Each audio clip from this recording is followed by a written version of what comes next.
Sebuah tragedi berdarah mengguncang warga Desa Timbangreja, Kecamatan Lebaksiu, Kabupaten Tegal, Jateng, Kamis, 26 Juni 2025, malam.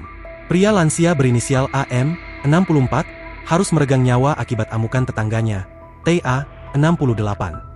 Di balik peristiwa mengenaskan itu, terungkap motif yang mencerminkan obsesi cinta sepihak yang terus-menerus memicu ketegangan. Kapolres Tegal, AKBP Bayu Prasetyo mengatakan, pembunuhan dipicu rasa jengkel pelaku terhadap korban yang tidak henti mengejar anak perempuannya meski keduanya sama-sama sudah berkeluarga. Korban berulang kali mendatangi rumah anak tersangka, padahal sudah ditegur berkali-kali bahkan pintu rumah sempat dirusak karena ingin masuk, kata AKBP Bayu dalam konferensi pers, Senin, 30 Juni 2025. Dugaan hubungan terlarang pun sempat mencuat di tengah masyarakat.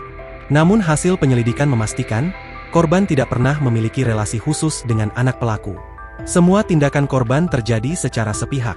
Ia seolah tak peduli bahwa anak pelaku sudah bersuami dan bekerja merantau di Jakarta. Tersangka TA berkali-kali menegur korban agar berhenti datang, tetapi permintaan itu diabaikan. Merasa harga diri keluarganya diinjak, tersangka akhirnya emosi. Dalam pemeriksaan, tersangka mengaku perbuatannya spontan. Dia merasa malu dan tertekan karena terus mendengar kabar anaknya diganggu, ujar AKP Luis Beltran Krisnandita Marising, Kasat Reskrim Polres Tegal. Malam kejadian, emosi TA memuncak ketika melihat korban berdiri di depan rumah anaknya. Setelah sempat kembali ke pos ronda, tersangka membawa balok kayu dan menganiaya korban. Tubuh korban sempat disembunyikan di kebun pisang menggunakan daun pisang. Tak butuh waktu lama, petugas Polsek Lebaksiu bersama tim Reskrim Polres Tegal menangkap tersangka yang saat itu sedang makan nasi goreng, hanya 500 meter dari lokasi pembunuhan. Dalam kondisi tenang, tersangka langsung mengakui perbuatannya.